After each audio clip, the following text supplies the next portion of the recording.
Bíblia Nossa de Cada Dia está começando agora e você é muito bem-vindo. Deus abençoe muito você. Nós vamos meditar no Salmo de número 31 e esse Salmo de 24 versículos tem várias coisas interessantes para nos falar.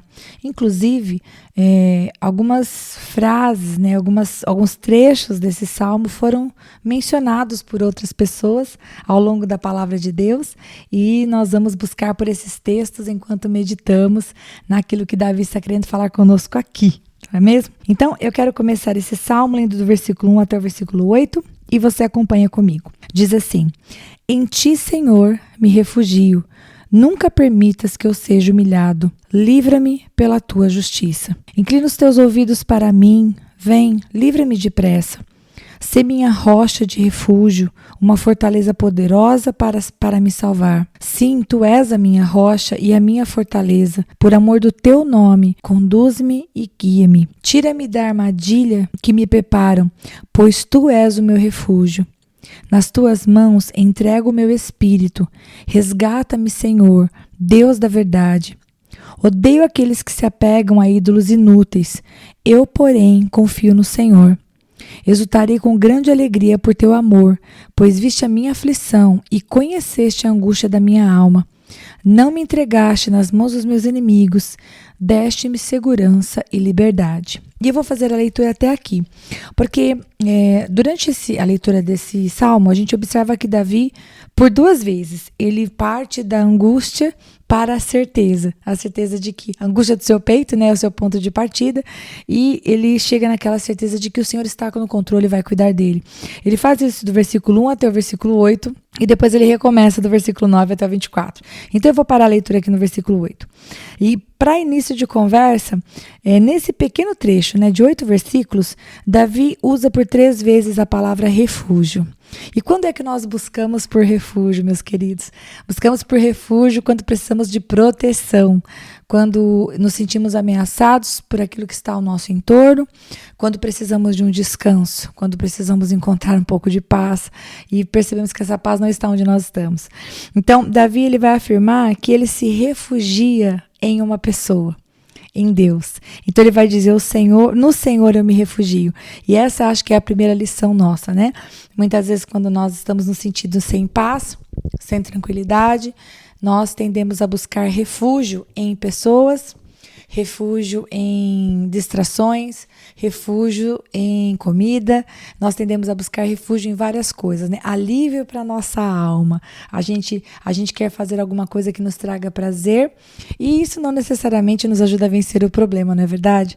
Porque quando nós olhamos para Davi, nós sabemos que ele está dizendo que ele se refugia em Deus, não está dizendo que ele ficou de maneira apática, sem tomar as atitudes que precisavam ser tomadas diante das situações, Davi está fazendo o Senhor de refúgio e está dizendo no versículo 2 que ele era a sua rocha de refúgio, O lugar seguro, o lugar firme, uma fortaleza, como diz no próprio versículo 2. E essa fortaleza que estava disponível para Davi, está disponível para mim e para você. Ainda que tudo esteja desabando ao nosso redor, ainda que as situações elas pareçam estar totalmente fora de controle, ou diante daquilo que nós havíamos planejado, fora do nosso controle, as situações não estão fora do controle de Deus. E Davi, ele vai usar o pronome possessivo, ele vai dizer no versículo 13, tu és a minha rocha e a minha fortaleza. Isso nos mostra Davi realmente segurando no Senhor, realmente se apoiando nele, nesses momentos de luta. E o versículo 5, eu não sei se você se recorda, mas o versículo 5, que fala, nas tuas mãos entrego o meu espírito, o versículo 5 foi mencionado pelo Senhor Jesus, quando estava na cruz. Sim, essa frase foi dita pelo Senhor Jesus. Ele diz, lá em Lucas 23:46, Jesus bradou em alta voz, Pai, nas tuas mãos entrego o meu espírito. Tendo dito isto, expirou. E nós vemos exatamente no versículo 5 essa frase sendo dita por Davi. Então, Jesus ele repete a frase dita no Salmo de Davi, que Jesus conhecia, porque era judeu, porque estudou desde pequeno as escrituras. Então aqui Jesus ele vai dizer a mesma coisa que Davi havia dito aqui no versículo 5. E quando ele diz, Davi diz, né, nas tuas mãos entrego o meu espírito, o que significa isso? Significa que ele estava se rendendo diante do Senhor. Por quê? Porque existem pessoas, como diz o versículo 4, que estavam preparando verdadeiras armadilhas para ele. Mas quem é aquele que tira ele das armadilhas, né? O versículo 4 vai dizer que este alguém é o Senhor. E, portanto, ele podia entregar o seu espírito, render ao seu espírito, porque Deus, no versículo 5, é o Deus da verdade. Nenhum lugar onde há mentira é um lugar convidativo para o Senhor. O Senhor busca habitar onde há a verdade, né? Meu pai costumava falar assim, quem fala a verdade não merece castigo. E essa era uma frase que ele usava, humana, né? Para dizer, é melhor que você fale a verdade e tome uma bronca do que você mentir e quando eu descobrir, aí sim você vai ser digno de castigo, né? Então, era a maneira humana dele de incentivar a gente a falar a verdade e buscar ser reto nas coisas que nós tínhamos como família. A verdade, como é que a gente vai sustentar uma família se nós tivermos entre nós mentiras, se nós tivermos entre nós coisas escondidas debaixo do tapete? Não dá certo isso, não é verdade? Uma família deve ser construída em verdade, com oração, com compreensão, com discernimento de Deus, com busca, certo? E o versículo 6, esse odeio aqueles que se apegam a ídolos inúteis, essa frase, né, esse versículo, ele também é mencionado em parte lá em Jonas capítulo 2, verso 8, em que é dito assim, aqueles que acreditam em ídolos inúteis abandonam o amor leal de Deus por eles. Então aqui está sendo mencionado que os ídolos, eles são inúteis, né? Aqueles que se apegam aos ídolos para responder às suas orações, para realizarem os seus impossíveis, para realizar os seus milagres, estão se apoiando inutilmente, porque a resposta de Deus não virá deles, né? Vou ler agora a partir do versículo 9, olha o que diz. Misericórdia, Senhor. E aqui, só um momento, dá a impressão que Davi começa a clamar novamente, ok? Olha o que ele fala. Misericórdia, Senhor, estou em desespero. A tristeza me consome, a vista, o vigor e o apetite. E eu quero que você pare aqui um pouquinho, só porque eu estou lendo a nova versão internacional e talvez você esteja lendo outra versão que diga os olhos, a garganta e o ventre, mas eu gostei muito, mas muito mesmo dessa versão que não foge, né, da ideia do original, mas porque nos mostra o que realmente acontece quando uma pessoa está extremamente triste, né? Ele diz aqui, a tristeza me consome a vista, né, o vigor e o apetite.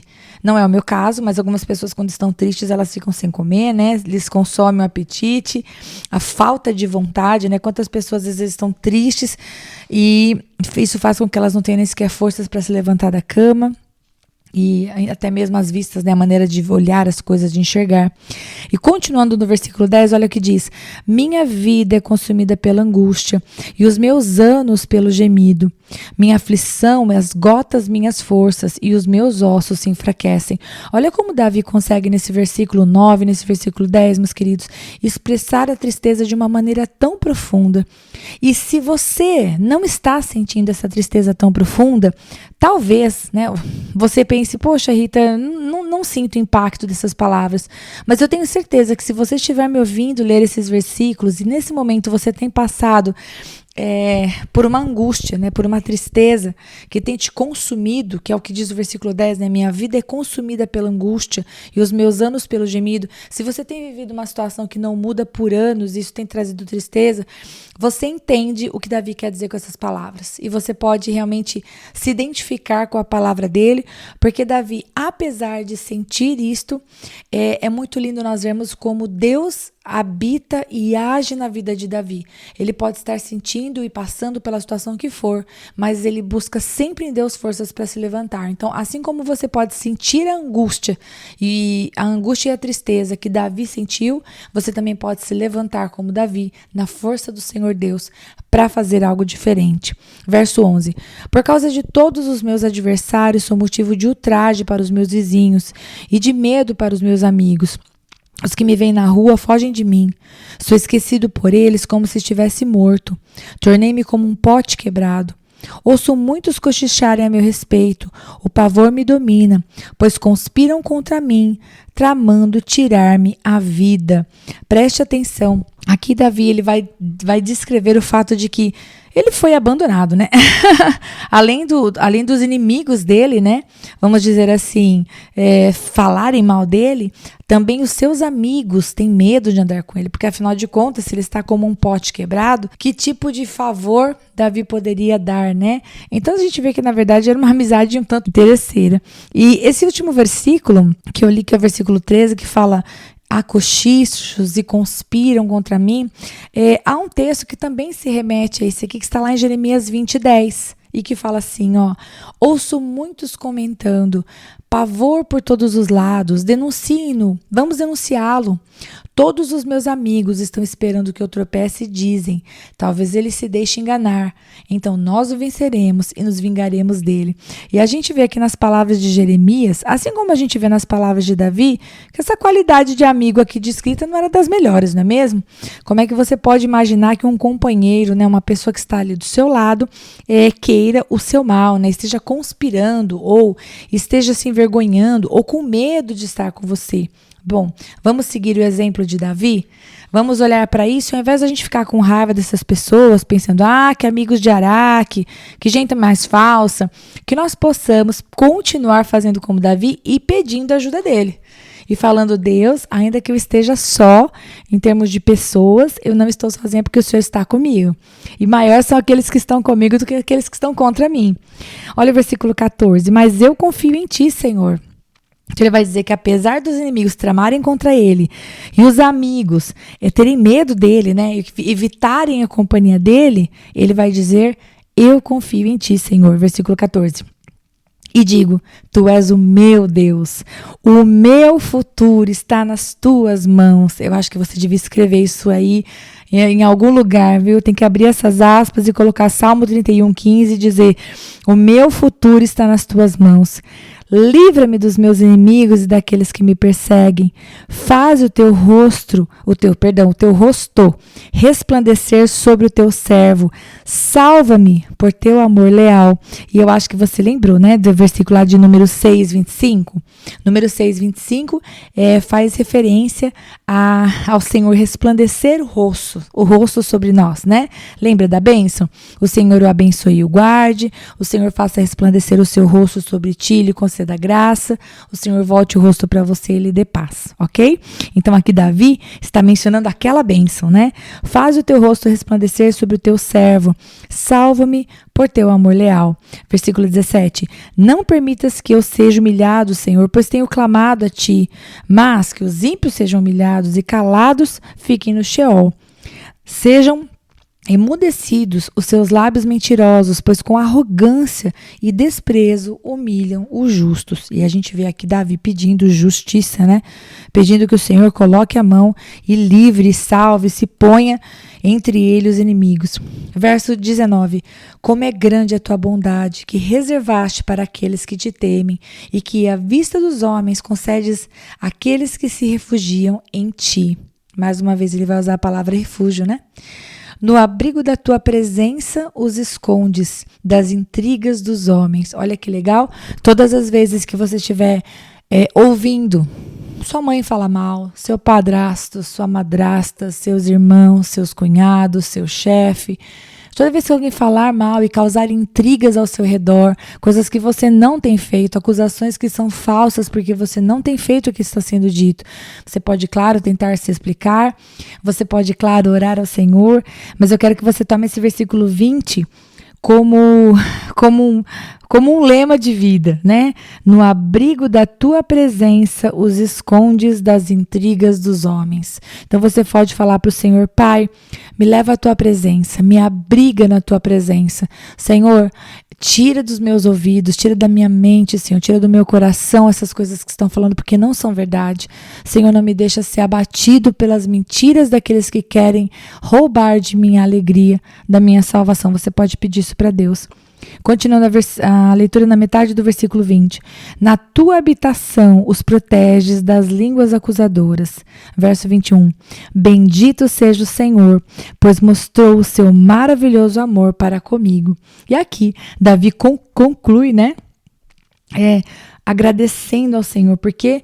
Porque o amor do Senhor para com ele foi demonstrado. E aqui, ele finaliza o versículo 21 dizendo, quando eu estava numa cidade cercada. Cidade cercada, né, meus queridos, é uma realidade que graças a Deus a gente não conhece, que é você estar num lugar que tem realmente exércitos ao seu redor. Mas nós podemos, obviamente, fazer uma comparação com as situações tão difíceis que nós passamos na nossa vida, em que muitas vezes parece que nós estamos realmente cercados, pressionados por todos os lados. Estamos cansados fisicamente, sem recursos, sem saída e cercado pelo inimigo. E aqui diz, né, Davi vai dizer, o Senhor mostrou a sua bondade comigo quando eu estava sem saída.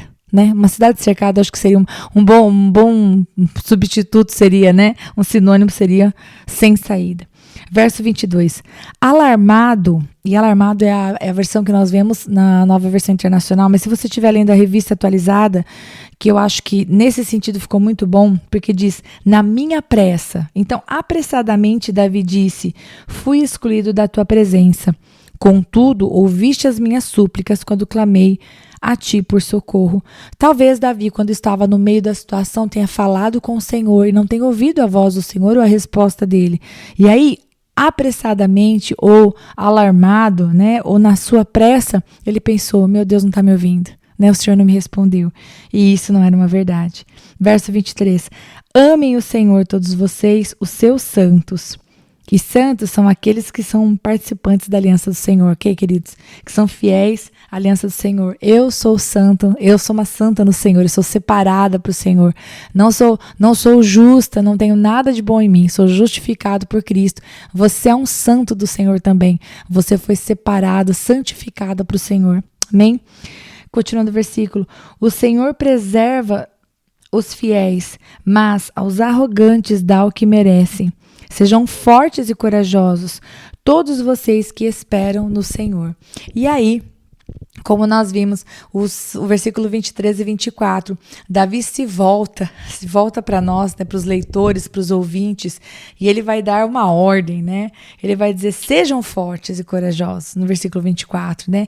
No versículo 23 ele vai falar, amem o Senhor todos vocês, porque Davi já chegou ao ponto de dizer, eu sei em quem tenho crido, eu sei quem é a tábua da minha salvação, eu sei quem é a minha rocha, é o Senhor. E se eu amar o Senhor, verso 23, se eu me santificar, se eu me separar para o Senhor, se eu buscar ser fiel à aliança com meu Deus, eu vou encontrar a bênção da paz, porque o Senhor ele vai preservar os fiéis, ele vai cuidar daqueles que são pequeninos, que não têm força, que não têm voz, e ainda que nós caiamos, nós não ficaremos prostrados. Nós temos sempre o Senhor para estender a sua mão e para nos ajudar, né? E quando eu li o verso 24 que fala, sejam fortes e corajosos, isso parece que faz a gente pensar na ousadia que nós devemos ter para romper com aquilo que nós estamos passando, não é verdade? Às vezes quando estamos, como o Davi falou, né, muito tristes, né? Com a tristeza que está consumindo as nossas forças, para a gente parece que é o fim da linha, mas para o Senhor não é o fim da linha. Você pode contar com Ele para ajudar você em toda e qualquer circunstância. Entregue a sua vida para Jesus hoje. Coloque diante do Senhor a causa que você precisa não, né, gente? Que você precisa que o Senhor tome o controle, que Ele venha reinar, que Ele venha ser o Senhor dessa causa e possa conduzir você como uma ovelha para o caminho que Ele tem para você. Deus abençoe muito você em nome de Jesus e eu espero você, se o bom Deus permitir, no Salmo de número 32.